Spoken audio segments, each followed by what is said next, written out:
Welcome, today I will show you how to replace the motherboard in Nokia C32. First remove the SIM card tray and dismantle the back cover. Znaczy masz nadzieję, ale moim zdaniem ja też mam nadzieję. Ja mam nadzieję, że nie. Ten live będzie jutro, no bo na co tu czekać? Nie, bez losowania. Chociaż taki... Nie, znaczy ja chciałbym, żeby Albo 8,56. żeby ten wybór był przede wszystkim wreszcie dobrze przemyślany, żeby był merytoryczny, ale żeby Now remove the frame. kryterium nie była dobra zabawa z mediami, wypuszczanie kolejnych tych nazwisk, dlatego też nie przypadkowo, bo tę listę pokazała. Wodek Cisak sprawdy futbolu mi podsuwał listę chyba przy okazji pierwszego zamieszania po odejściu Paulo Stadzina. 36 nazwisk się pojawiło w przestrzeni medialnej. Wszyscy byliśmy tym zmęczeni i tu co wybór nowego selekcjonera, a przeżywamy to po raz czwarty, więcej Cezarego Kuleszy, to znowu ta lista jest cały czas bardzo, bardzo długa, więc no codziennie mamy nowe nazwiska, codziennie jest na nowo podpalone i o ile przez pierwsze 2-3 dni to mam wrażenie, że ludzi rajcuje, tak im dalej w las, tym jest to po prostu męczące i my rozważamy kolejne kandydatury, natomiast no tak naprawdę być może, nie wiem, trenerem będzie ktoś, kto w ogóle się na tej liście Ale nawet zwróćcie uwagę, kto się rozpędza, bo wczoraj Mirosław Klose, dzisiaj z Gareth Southgate, no to jutro mówię, no Jurgen Klopp wiedzie, no bo albo Carlo Ancelotti. Carlo Ancelotti, szkoda, że był w Brazylię, bo był za chwilę tak łączony i czytalibyśmy, że przysłał swoje CV do Polskiego Związku Piłki Nożnej, no. Ale wiesz, no naprawdę, znajdę też swoje miejsce, spokojnie, no. Znaczy, dla mnie najciekawsze jest to, że jeżeli my byśmy wiedzieli, czego oczekujemy, jak reprezentacja Polski ma grać, to byśmy mieli sprofilowanego trenera. I to jest bardzo ważne. I my byśmy wiedzieli, że szukamy wśród trenerów, nie wiem, ofensywnych, wśród trenerów defensywnych, żeby był jakiś pomysł, jakaś koncepcja po prostu. Koncepcja na to, jak ta drużyna ma grać, a my wrzucamy wszystkich do jednego wora i co się wylosuje, tak jak tutaj Dawid zaraz będzie tymi kulkami losował.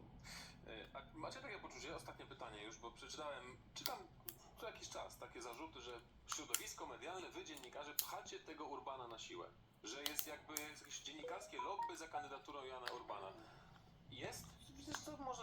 A jeżeli tak, to dlaczego? Ludzie to tak odbierają, ale po prostu dla wielu dziennikarzy, powiedzmy, patrzących tak dosyć logicznie, no to jest trener, który ma poważanie społeczne w branży, w dziennikarstwie, wśród piłkarzy, wśród trenerów, jest wolny, dużo się mówiło o przejęciu przez niego reprezentacji. Wydaje się, że jego styl mógłby pasować Robertowi Lewandowskiemu, żeby go poprowadzić. Dlatego po prostu w tym momencie, w tej sytuacji uważany jest jako faworyt, więc ja po prostu wielu dziennikarzy twierdzi tak samo. Ja tylko odniosę się do tego, co powiedział Paweł, że właśnie taką bym chciał usłyszeć deklarację, że na przykład wychodzi prezes i mówi tak, chciałbym, żeby nowy trener ułożył sobie relacje z Robertem Lewandowskim, żebyśmy grali głównie na to, nie wiem, na jednego napastnika, żeby dobrze budować Roberta Lewandowskiego. Chciałbym, żeby nasza reprezentacja grała czwórką z przodu. Chciałbym, żeby nasza reprezentacja... Czwórką może z przodu też, można tak powiedzieć, ale oczywiście z tyłu, tak? Żeby nowy trener poszukał wśród kadry Adama Majewskiego jakiegoś wsparcia dla pierwszej reprezentacji. No jakby i wtedy moglibyśmy, tak jak Michał Żewłakow wyszedł i powiedział, jaki ma być trener Legii Warszawa, no to jakby, no nie oczekuję, że nawet pewnie nie tutaj słyszę tak traktować, ale wtedy byśmy mogli dyskutować o potencjalnych kandydatach spełniających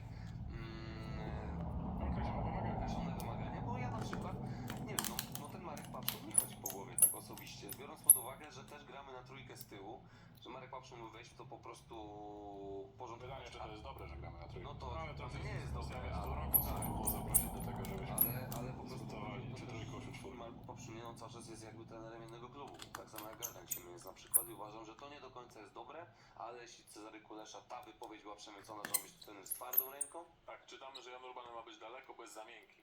To jest dzisiaj kryterium. I to też jest oczywiście gdzieś... też nie do końca jest prawda. To nie jest słowa wprost. Ale poczekaj, bo tutaj Dawid wymienił nazwisko. Trener się jest waszym zdaniem jest twarda ręka, czy jest nie?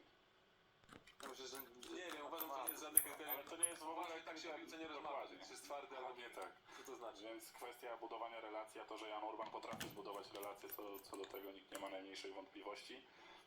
Czy on jest faworytem mediów, to o czym Dawid powiedział, jest bezrobotny. Uważam, że wypracował swoją renomę. No w Górniku Zabrze nie miał najłatwiejszych warunków, jednak co chwilę były mu zabierane jakieś takie dość znaczące elementy.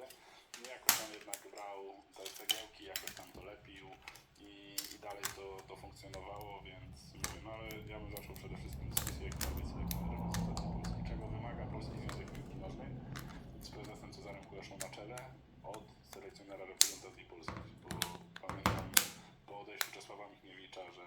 mieć trenera bardziej ofensywnego, a zatrudniliśmy Fernando Santos. Prawda.